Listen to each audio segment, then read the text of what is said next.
is that if you're talking while everything is good about what they want, then it's a continuation of an existing conversation. And you can say, you know, mom, dad, brother, whoever it is, you say, you know, we talked about this, and I don't know if I'm right, but this is what I'm seeing. What do you think? Maybe we should talk with Jackie about it. Maybe we should talk with your doctor about it. Okay? And does it happen instantaneously? See, I had a couple of slides back there talked about control. Most of us are very concerned about losing control in our lives. Whether it's healthcare decisions or financial decisions. But one of the ways that you have the most control possible is make sure that the people that you're going to rely on know what you want, and that you're comfortable that they're going to do what you want when it's necessary. And if we've reached a level of being comfortable, that conversation's easier. Where it is really, really difficult is when everything's secret and we don't talk. And oh, by the way, I'm invulnerable and I'm immortal, so I don't have to talk about it at all. Yeah, I see John laughing there in the audience. Yeah, it'd be nice if the world worked that way. It doesn't. So this is why every year when I do this, I talk about families that got to talk. And occasionally we see some, we get some phone calls. We talked and we need to do something different because. Okay. In my own situation, I had named my son as the number 2 guy when it came to healthcare decisions. And then his mother died. She died at 57.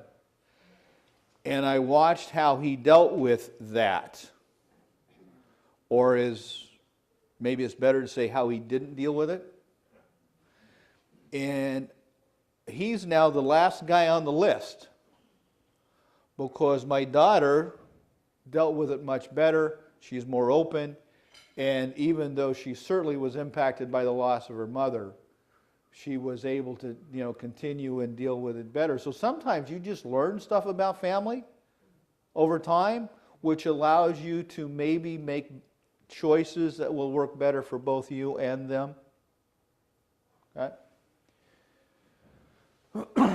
So keeping good records is incredibly important.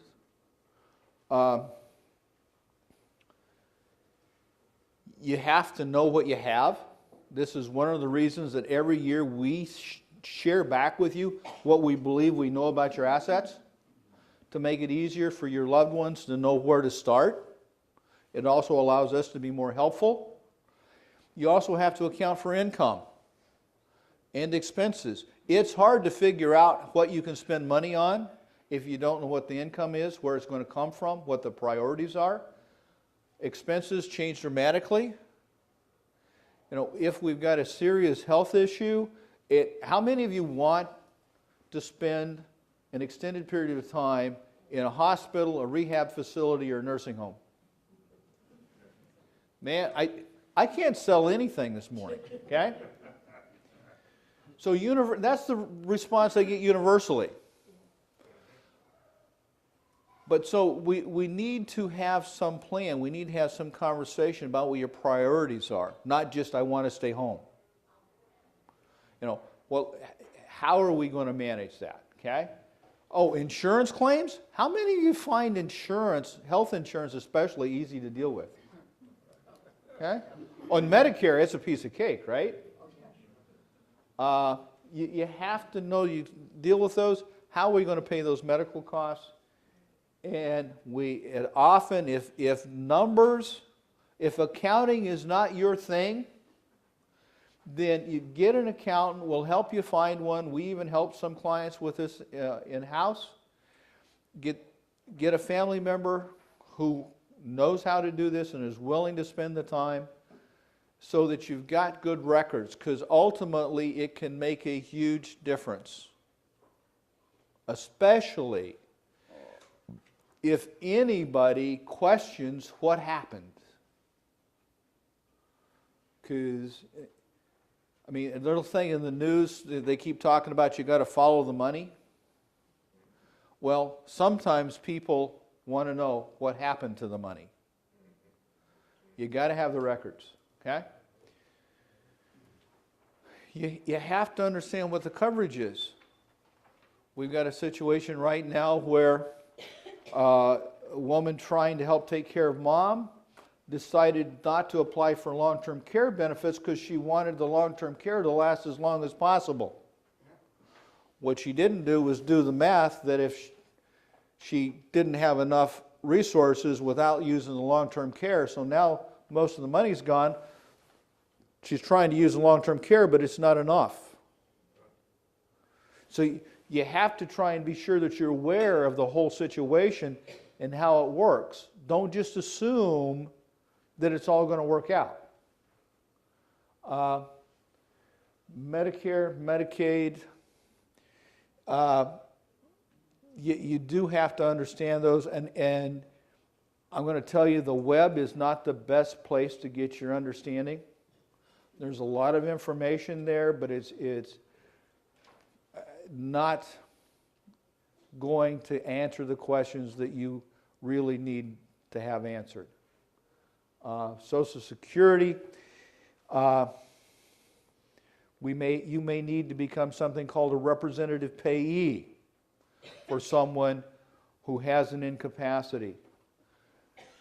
No matter how we draft our power of attorney, Social Security Administration will not accept it. And so there's a process you have to go through with Social Security Administration to be able to access their Social Security. You also are going to have to report on an annual basis what happened with it to the Social Security Administration.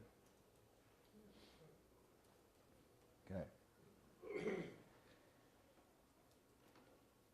We frequently, in fact almost universally, we want to take a second look at the planning once we have an incapacity. Are there things that we maybe talked about before but it wasn't time yet? Maybe now is time to take some of those steps. Jeff will later talk about the VA aid and attendance benefit, but they are for wartime veterans a very valuable benefit to help pay for care. Home care. The vast majority of care, home care, is delivered by family. It's valued at about $450 million a year in care furnished by family members. That doesn't include the additional $300 billion in lost wages and benefits that family members experience because of their caregiving responsibilities or what they take on. We're not going to spend much time talking about it, but Connecticut has a program called the Connecticut Home Care Program for Elders. There are 3 levels of that program. The first level is still closed, right, Rebecca? Okay. But the second will pay a couple $1,000 to $3,000 a month to help pay for care at home if you qualify, and they have another program that'll pay close to $6,000 a month for care if you're eligible. And then we have, if you can't stay home, you've got independent living communities, and they're really for people who could stay home, but they choose not to. Because by the way, legally, what's the worst thing they can do to you in prison? Solitary confinement. And we see all too many widows and widowers who literally put themselves in solitary confinement. And so independent living communities sometimes are a much better choice than spending virtually all your time home and alone. Okay? In fact, one of the things that Jackie does for many of her older clients is she helps develop a socialization program so you stay home, but you're not so isolated. Assisted living communities. that is where you need some assistance with some of the activities of daily living, bathing, dressing, toileting, transferring, have cognitive issues so that you need somebody around to help keep you safe, and then finally the nursing home. What we firmly believe, and we're seeing it play out in our practice, if we do the right things along the way here, we're going to be able to keep most people either at home or worst case in assisted living as opposed to the nursing home. But that happens because of planning. Okay? Now, virtually everybody's power of attorney and their trust documents allow their agent or trustee to make gifts, to make transfers without consideration, so long as it's consistent with their overall estate plan. How much can you give away? $14,000. See, actually you can give away as much as you want. And some of you have made some very large gifts. The $14,000, that is not a limit on what you can gift. It's the point at which if you give more than that to any one person, you have to file a gift tax return. That's all. And in Connecticut, until you've given away in excess of that $14,000 per person per year, you've given away $2 million. For most folks, that's not a big problem. The federal government says until that gets to be $5.5 million, it's not a problem. So oftentimes gifting, contrary, when I started doing this, the exemption was $60,000. Makes me feel old when I think about that. So you can do so much more, and in many cases, we have clients that we're helping qualify for Title 19 or Medicaid because these costs have become astronomical even for home care, which we'll touch on a little bit later. Okay?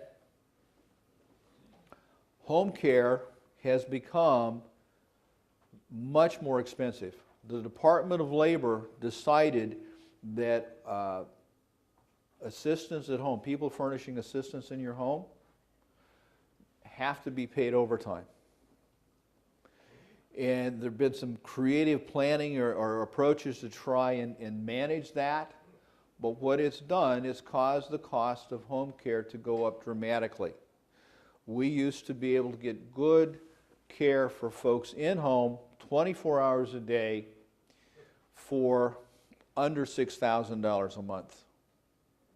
Today we're seeing that's closer to $8,000 a month. And it's probably going to continue to go up, okay? But the other thing you have to think about in terms of care is if somebody needs care at home, when do they need care at home? Whenever they need it. And if you need to establish a system, a process, whether you're trying to manage it all on your own, or better yet, maybe you're using an agency, so that there's always somebody available. Trying to do it all yourself, especially if you're a spouse, is a formula to exhaust yourself much sooner, and it's going to make you less well. So you need a plan to deal with that. Also, you got to keep track of the records, okay?